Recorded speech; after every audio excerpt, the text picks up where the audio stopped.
TV news ప్రతిక్షణం ప్రజాక్షేమం కోసం బులెటిన్ల ముందుగా హెడ్లైన్స్ చూద్దాం. భద్రాచలం నియోజకవర్గం కాంగ్రెస్ పార్టీలో భారీ చీలిక. మంత్రి కేటీఆర్ సమక్షంలో బీఆర్ఎస్ లో చేరిన కాంగ్రెస్ సర్పంచ్లు, జెడ్పీటీసీ, ఎంపీపీలు. గుజరాత్ రాష్ట్రంలోని అహ్మదాబాద్ లో అమానుష ఘటన. వ్యాపారి భాగస్వామిని నడి రోడ్డుపై చితకబాదిన వ్యక్తి అరెస్ట్ చేసిన పోలీసులు. జనసంద్రంగా మారిన బాసర గోదావరి తీరం. హైదరాబాద్, నిజామాబాద్, కామారెడ్డిల భారీగా తరలివచ్చిన గణనాథులు. బెల్లంపల్లి పట్టణం కన్నాల బస్తీలోని విరబూసిన బ్రహ్మకమలం చూసేందుకు ఎగబడ్డ కాలనీవాసులు. ఇక డీటెయిల్స్ చూస్తే భద్రాచలం నియోజకవర్గం కాంగ్రెస్ పార్టీలో భారీ చీలిక ఏర్పడింది. బీఆర్ఎస్ పార్టీలో చేరేందుకు పలువురు కాంగ్రెస్ సర్పంచులు, జెడ్పీటీసీ, ఎంపీపీలతో పాటు సుమారు 50 మంది నియోజకవర్గ సీనియర్ ముఖ్య నాయకులు ప్రగతి భవన్ కు చేరుకున్నారు. కాంగ్రెస్ పార్టీ స్థానిక నాయకత్వంపై అసంతృప్తితో భద్రాచలం నియోజకవర్గం కాంగ్రెస్ పార్టీ ప్రజా ప్రతినిధులు, నాయకులు బీఆర్ఎస్ పార్టీలో చేరారు. కాంగ్రెస్ పార్టీ నాయకులకు మంత్రి కేటీఆర్ గులాబీ కండువా కప్పి వారిని పార్టీలోకి ఆహ్వానించారు.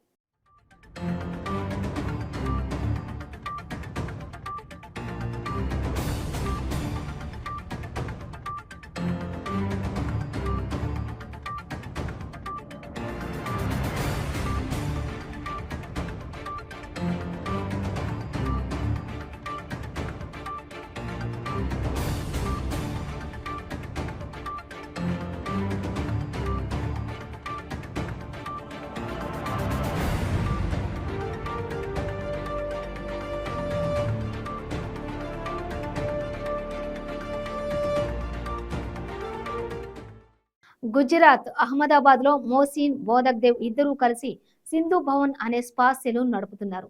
స్పాలో పనిచేసే ఓ యువతి వల్ల 5,000 నష్టం వచ్చిందని బోధక్ దేవ్ మందలించగా మోసిన్ ఆమెతో వాగ్వాదానికి దిగి ఆమెను అతి దారుణంగా కొట్టాడు. పోలీసులకు ఫోన్ చేయడానికి ప్రయత్నించినా ఫోన్ పగలగొట్టాడు. పోలీసులకు ఫిర్యాదు చేయడానికి ఆ యువతి భయపడగా పోలీసులు ధైర్యం చెప్పి ఫిర్యాదు చేయించారు. దీంతో మోసిన్ ను పోలీసులు అదుపులోకి తీసుకున్నారు.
బాసర గోదావరి తీరం జనసంద్రంగా మారింది.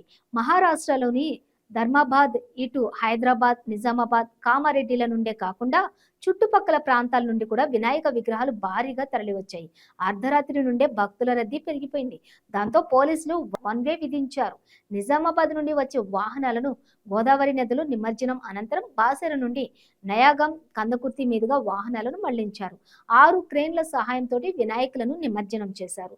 గోదావరి నది వంతెనపై ఎలాంటి అవాంఛనీయ సంఘటనలు జరగకుండా నిజామాబాద్, నిర్మల్ జిల్లాల పోలీస్ బందోబస్తు చేశారు. బాసరకు చెందిన అయోధ్య యూత్ ఆధ్వర్యంలో భక్తులు పాలు, మజ్జిగ, మంచినీటిని పంపిణీ చేశారు. భక్తులకు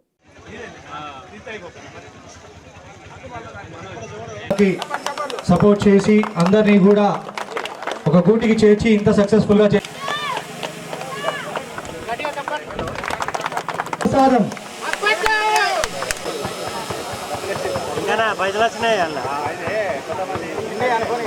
బచాओ भाई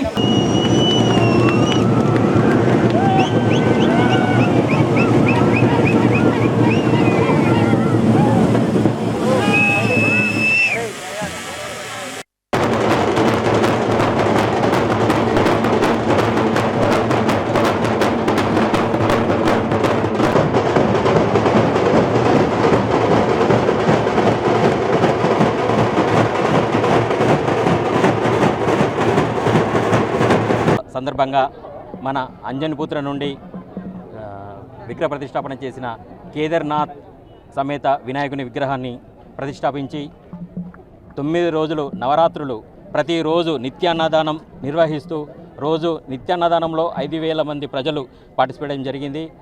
వరసిద్ధి వినాయకుడిని ఇప్పటివరకు సుమారుగా చుట్టుప్రక్కల ప్రాంతాల నుండి 50,000 మంది ప్రజలు భక్తులు దర్శించుకోవడం జరిగింది.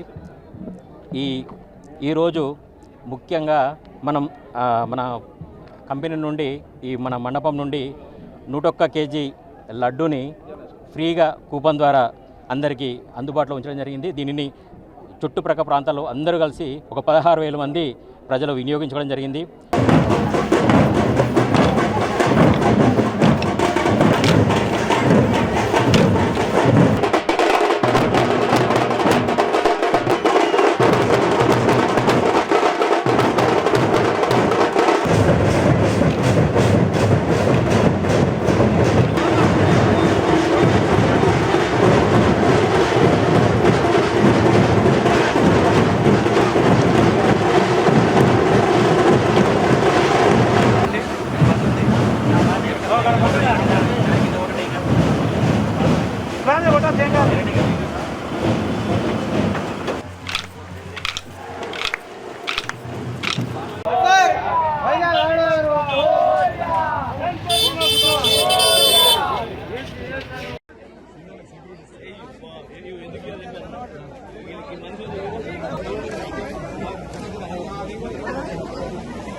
गणपति बप्पा मोरिया गणपति बप्पा मोरिया अना अटो अटो अटो उधर जरपो गणपति उधर उधर उधर अटा दूर भाई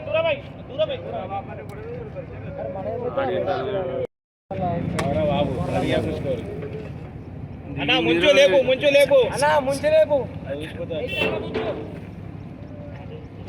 ऐसा ऊपर मूसाला मुंचो రిజర్వేషన్ ఒక నిమిషం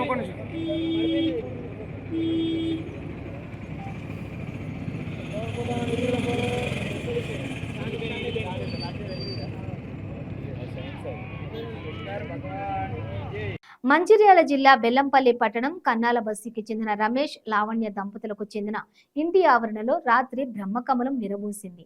హిమాలయాల్లో మాత్రమే వికసించే ఈ బ్రహ్మకమలం తమ ఇంటి ఆవరణలో విరబోయటంతో కుటుంబ సభ్యులు సంతోషం వ్యక్తం చేశారు.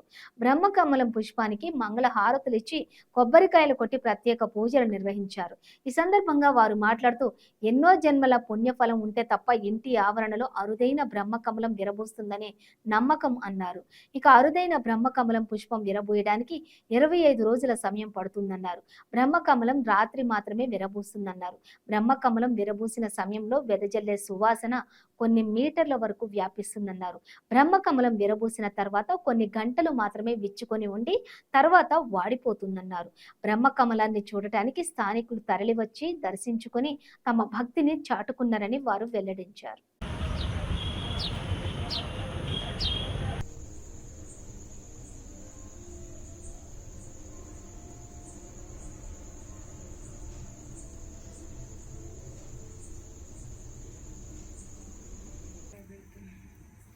వీడియో ఆన్ చేసి నా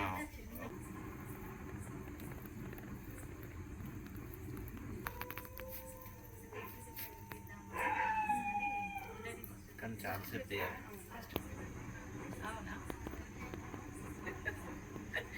అందరండి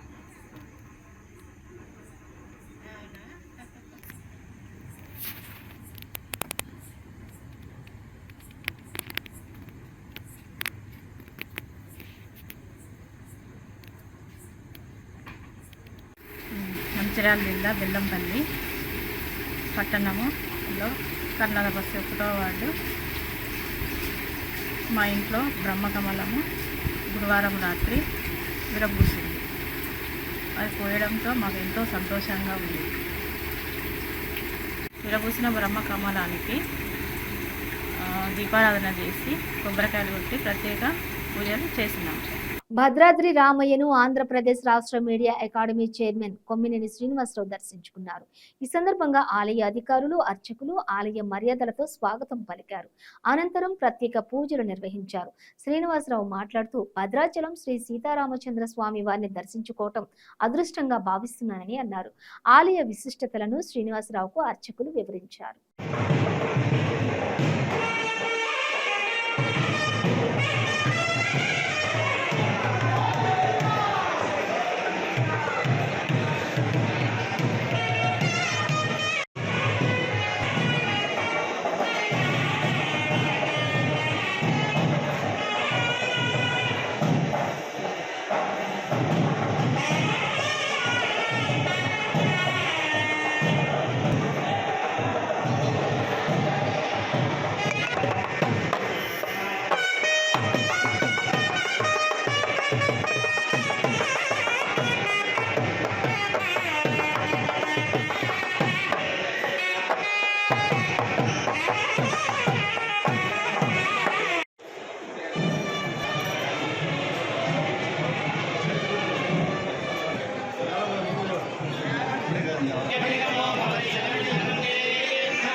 ప్రతి ఒక్కరూ తమ ఇంటిలో బ్రహ్మకమలాల మొక్కలను నాటుకోవాలని మహిళా శ్యామల రాధాకృష్ణ సూచించారు.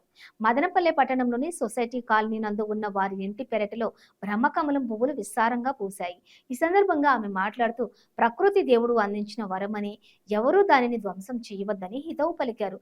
బ్రహ్మకమలం పువ్వులు ఇంటిలో పెంచుకుంటే వాటి నుండి వచ్చేటటువంటి సువాసనలు మనసుకు ఎంతో ఆహ్లాదాన్ని కలిగిస్తాయని పేర్కొన్నారు.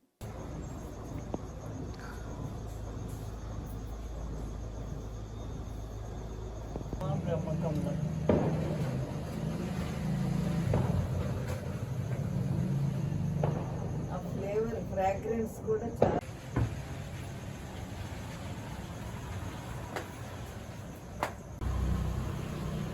That is yet to Bloom. ఇంకా ఒక్క ఆకుని నాటినంత మాత్రాన మొక్క మొలుస్తుంది. ఈ ఆకుకి ఆకులు చూడండి, ఒక్క ఆకుకి ఆకులు, ఆ ఆకు చిన్న ఆకులకు కూడా పువ్వులు పూసాయి. ఒక్క ఆకుతోనే మనం మొక్కని పెంచుకోవచ్చు. దీనికి మేము పెద్దగా ఏమీ ఎరువు వేయలేదు. ఈసారి వర్షాధారమే దానికి. మదనపల్లె నక్కలదిన్నె నందు ఏర్పాటు చేసిన వినాయక విగ్రహాన్ని మేళ తాళాల మధ్య ఘనంగా నిమజ్జనానికి తీసుకువెళ్లారు. వినాయక చవితి పండుగ సందర్భంగా ఈ ప్రాంత యువత గణపయ్యను ఏర్పాటు చేశారు. 10వ రోజున గణపతిని నిమజ్జనం చేయడానికి భక్తులు నృత్యాలు చేస్తూ తీసుకెళ్లారు.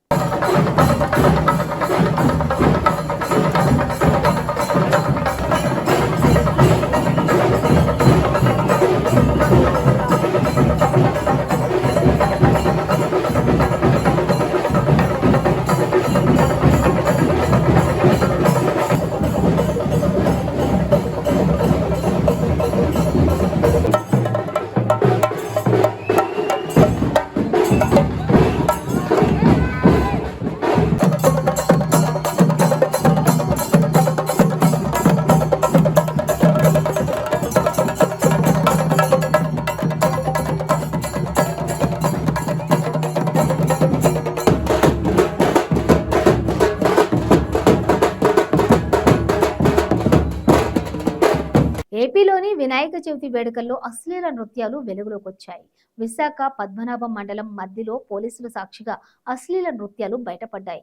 వినాయక ఊరేగింపులో నడి రోడ్డుపై అశ్లీల నృత్యాలు చేస్తూ సంస్కృతికి తూట్లు పొడుస్తున్నారు. అసభ్యకర నృత్యాలపై స్థానిక మహిళలు ఆగ్రహం వ్యక్తం చేస్తున్నారు. పద్మనాభం మండలం మద్ది గ్రామంలో ఈ ఘటన చోటు చేసుకుంది. ఇక ఈ నిర్వాహకుల తీరుపై పోలీసుల వ్యవహార శైలిపై మహిళా సంఘాలు మండిపడుతున్నాయి. సరదాల కోసం అశ్లీల నృత్యాలను ఏర్పాటు చేయడంపై పలువురు అసహనం వ్యక్తం చేస్తున్నారు.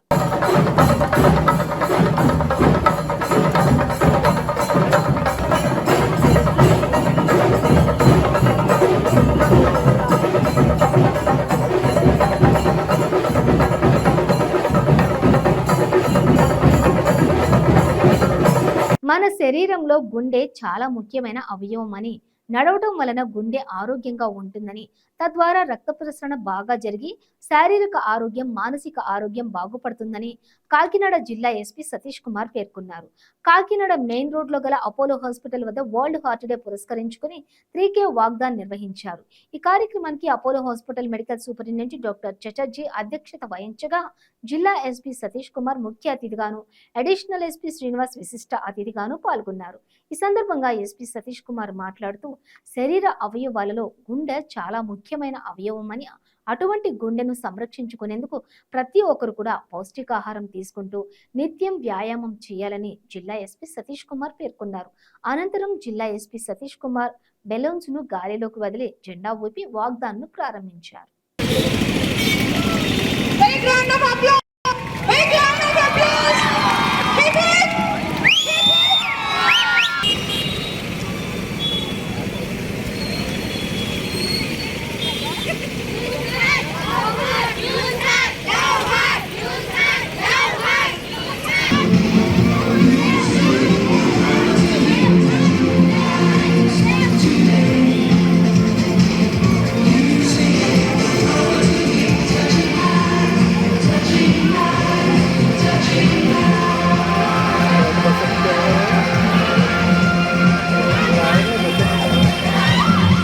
Now I request Dr. P.P. Chatterjee garu to propose vote of thanks. Vote of thanks. Everybody is so happy. Family of press, others from police department, our CI and constables, head constables, whosoever are present here, every member, and we are organizing a walkathon to spread public awareness about the benefits of walking. Mic is not working, right? So, as you all know that we are not giving any time to our health nowadays, and walking every day for 20 to 30 minutes helps to improve your cardiovascular system, helps to improve your breathing, that is respiratory system, helps to improve the quality of your bones and muscles also, and keeps you mentally fit. So that's where walking is very, very important. And please try to give at least 20 minutes, if possible in fresh air, along with sunlight, to improve the health of your body. మనకి world heart day awareness డేగా celebrate చేస్తున్నాము. ఇది ఒక 2000 నుంచి ఈ awareness programme అనేది start అవ్వడం జరిగింది వరల్డ్ వైడ్. దీనిలో ఎవ్రీ సంవత్సరం September last week generally Sunday celebrate చేస్తారు, లేకపోతే డిపెండ్స్. దాంట్లో ఈరోజు చేయడం అనేది చాలా గర్వంగా ఉంది. ఎందుకంటే మ్యాక్సిమం మన వరల్డ్లో చూస్తామంటే అవుట్ ఆఫ్ 4 డెత్లో 1 డెత్ అనేది it's based on heart disease. అంటే ఎక్కువ ఒక డెత్ అనేది జరగడం అనేది ఈ హార్ట్ డిసీజ్ వల్లనే ఈ ప్రపంచంలో జరుగుతుంది. దాంట్లో మనకి జనరలీ ఈ ఎక్కువ వెయిట్ ఉండడం వల్ల, మనం ప్రాపర్గా ఎక్సర్సైజ్ చేయకపోవడం వల్ల, ప్రాపర్గా డయట్ లేకపోవడం వల్ల ఈ హార్ట్ డిసీజ్ అనేది ఈవెన్ ఇప్పుడు 20 ఇయర్స్లో కూడా వస్తుంది. అది ఒక వరింగ్ సైన్. సో ఈ అవేర్నెస్ అనేది అందరికీ ఉండాలి. సో ఈరోజు on behalf of Apollo hospitals ఈ హార్ట్ అవేర్నెస్ డే అనేది సెలబ్రేట్ చేయడం, ఇది ఒక ఆపర్చునిటీగా యూజ్ చేసుకొని ప్రతి ఒక్కరికి కూడా అవేర్నెస్ కలిగించడం అనేది మన థింక్గా ఉంది. చిత్తూరు పొంగునూరులోని రాష్ట్ర విద్యుత్, అటవీ, భూగర్భ గనుల శాఖ మంత్రి పెద్దిరెడ్డి రామచంద్రారెడ్డి పర్యటించారు. మండల పరిధిలోని పలు అభివృద్ధి పనులకు ప్రారంభోత్సవాలు చేశారు. ఈ సందర్భంగా మంత్రి పెద్దిరెడ్డి రామచంద్రారెడ్డి మాట్లాడుతూ, సీఎం వైఎస్ జగన్ ప్రభుత్వం వచ్చాక సచివాలయంతో పాటు ఆర్బీకేలు, హెల్త్ క్లినిక్లు ఏర్పాటు చేశారని, మన ప్రాంతంలో గతంలో రైతులు ఇబ్బంది పడేవారని, విత్తనాల కోసం రైతులు లైన్లో నిలబడి సొమ్మసిల్లి పడిపోయిన ఘటనలు కూడా అనేకం ఉన్నాయన్నారు. ఆ పరిస్థితి లేకుండా మొత్తం ఆర్బీకేల్లోనే అందుబాటులో ఉంచారని అన్నారు. రైతు భరోసా కేంద్రాలు ఏర్పాటును పరిశీలించడానికి దేశ విదేశాల నుండి ప్రతినిధులు వస్తున్నారని అన్నారు.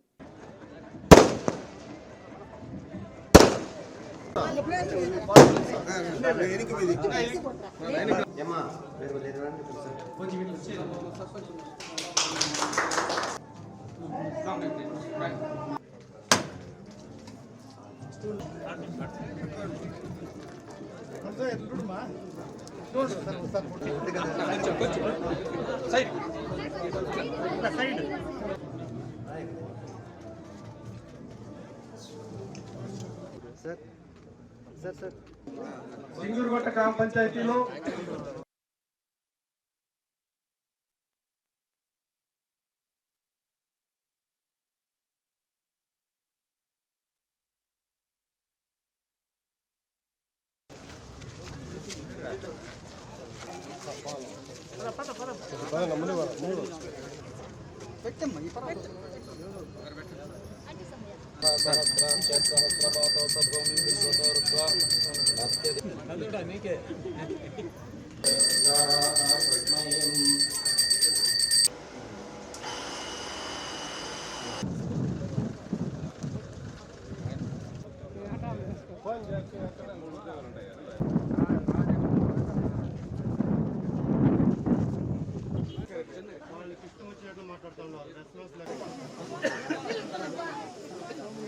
మంజూరు చేశారు మన ముఖ్యమంత్రి గారు. అదే ఈరోజు మన గ్రామాలలో అంత ఓవర్ హెడ్ ట్యాంకులు అన్నీ కూడా ప్రతి గ్రామంలో కూడా కడుతూ ఉన్నాం. దాదాపు ఏ గ్రామం 10 ఇళ్ళున్నా కూడా అక్కడ కూడా 20,000 లీటర్లతో మనం ఓవర్ హెడ్ ట్యాంకులు నిర్మిస్తూ ఉన్నాం. ఇవన్నీ పూర్తయితే పైప్ లైన్ ద్వారా 24 గంటలు కూడా మనకు ఓవర్ హెడ్ ట్యాంకుల ద్వారా నీళ్ళు ఇచ్చేదే కాకుండా ప్రతి ఇంటికి ఒక కుళాయి ద్వారా నీళ్ళు ఇచ్చే పరిస్థితి కూడా మన నియోజకవర్గంలో రాబోయే రోజుల్లో జరుగుతుందని కూడా మీకు మనవి చేస్తూ ఉన్నాను. మీకంతా కూడా తెలుసు, ఈ ప్రాంతం అంతా కూడా రైతులందరూ కూడా వర్షాలు లేకుండా, నీళ్లు సరిగా రాకుండా ఇవన్నీ కూడా ఇబ్బందులు పడే పరిస్థితుల్లో జగన్మోహన్ రెడ్డి గారు బాగా ఆలోచన చేసి దాదాపు 3 రిజర్వాయర్లు 1500 కోట్లతో మంజూరు చేస్తే వాటిని చంద్రబాబు నాయుడు గారు వారి పార్టీ కార్యకర్తలు వారికి కావాల్సిన బంధుగణం సుప్రీంకోర్టు దాకా పోయి స్టే తీసుకొచ్చి అవన్నీ కూడా ఆఫ్ చేయడం జరిగింది. అది కేసు పరిష్కారం అయితే తప్పకుండా ఎన్నికల లోపలే ఇవన్నీ కూడా పూర్తి చేసి ఈ సాగునీరు, తాగునీరు ఆ రిజర్వాయర్ల ద్వారా ఇవ్వడం జరుగుతుందని కూడా మీకు మనవి చేస్తా ఉన్నాను. ప్రతి విషయంలో కూడా మీరు అడిగినా అడగకపోయినా అవసరమైన మేరకు అన్ని అభివృద్ధి కార్యక్రమాలు మన గ్రామాలలో చేస్తూ ఉన్నాం. అదేవిధంగా ప్రతి కుటుంబానికి కూడా ప్రభుత్వ పరంగా వచ్చే సంక్షేమ పథకాలన్నీ కూడా వివక్ష లేకుండా అందిస్తూ ఉన్నాం. మీరు గుర్తుపెట్టుకోవాలా, గతంలో చూసారు మీరు జన్మభూమి కమిటీలు, ఆ కమిటీల్లో ఎవరికి ఇస్తారు? ఆ సభ్యులే తెలుగుదేశం పార్టీ వారు. వాళ్ళు ఇచ్చేది వాళ్ళ పార్టీ కార్యకర్తలకు ఇస్తారు, లేకపోతే ఎవరైనా డబ్బులు ఇస్తే ఇస్తారు, లేకపోతే వాళ్ళ బంధువులకు ఇస్తారు. ఈరోజు ఆ పరిస్థితి లేదు, ఏ ఊరికి సంబంధం లేదు. మరి మీరు సచివాలయంలో అర్జీ పెట్టుకుంటే అర్హత ఉంటే ఇస్తారు. ఏదైనా తప్పు అంటే మళ్ళీ మనం తిరిగి అర్జీ పెట్టుకుంటే 6 నెలలకు ఒకసారి మళ్ళీ కొత్త పెన్షన్లు కానీ కొత్త ఇండ్లు కానీ మంజూరు చేసే పరిస్థితి ఈరోజు మన ప్రభుత్వం కల్పిస్తూ ఉంది. కులం చూడడం లేదు, మతం చూడడం లేదు, లేదా మన పార్టీనా కాదా అని చూడడం లేదు. కేవలం పేదరికాన్ని చూసి పేదరికాన్ని ఒక కొలబద్దగా పెట్టుకొని అర్హులైన వారికి అందరికీ కూడా జగన్మోహన్ రెడ్డి గారు ఈరోజు అన్ని రకాల సంక్షేమ పథకాలు అందిస్తూ ఉన్నాడంటే మనం ఇంత మంచి ముఖ్యమంత్రి ఈ రాష్ట్రంలో గతంలో ఎవరైనా పనిచేశారని అడుగుతా ఉన్నాను. మరి ఇలాంటి ముఖ్యమంత్రిని తిరిగి మనం ఎన్నుకునే విధంగా మీరందరూ కూడా వారికి ఎప్పుడు కూడా మీ ఆశీస్సులు పెద్దలందరూ ఇవ్వాలా. పిల్లలందరూ కూడా మన సోదరిమణులు యువకులందరూ కూడా తప్పకుండా ముందుకు వచ్చి జగన్మోహన్ రెడ్డి గారికి మద్దతు ఇవ్వాలని చెప్పి మీ అందరికీ కూడా మనవి చేస్తూ నాకు ఈ అవకాశం ఇచ్చిన మీ అందరికీ నమస్కరించుకుంటున్నాను. బులెటిన్ ముగించే ముందు హెడ్లైన్స్ మరోసారి. భద్రాచలం నియోజకవర్గం కాంగ్రెస్ పార్టీలో భారీ చీలిక. మంత్రి కేటీఆర్ సమక్షంలో బీఆర్ఎస్ లో చేరిన కాంగ్రెస్ సర్పంచ్లు, జెడ్పీటీసీ, ఎంపీపీలు. గుజరాత్ రాష్ట్రంలోని అహ్మదాబాద్ లో అమానుష ఘటన. వ్యాపారి భాగస్వామిని నడి రోడ్డుపై చితకబాదిన వ్యక్తి అరెస్ట్ చేసిన పోలీసులు. జనసంద్రంగా మారిన బాసర గోదావరి తీరం. హైదరాబాద్, నిజామాబాద్, కామారెడ్డిల భారీగా తరలివచ్చిన గణనాథులు. బెల్లంపల్లి పట్టణం కన్నాల బస్తీలోని విరబూసిన బ్రహ్మకమలం చూసేందుకు ఎగబడ్డ కాలనీవాసులు. ఇవి బులెటిన్ డీటెయిల్స్. చూస్తూనే ఉండండి 95 న్యూస్.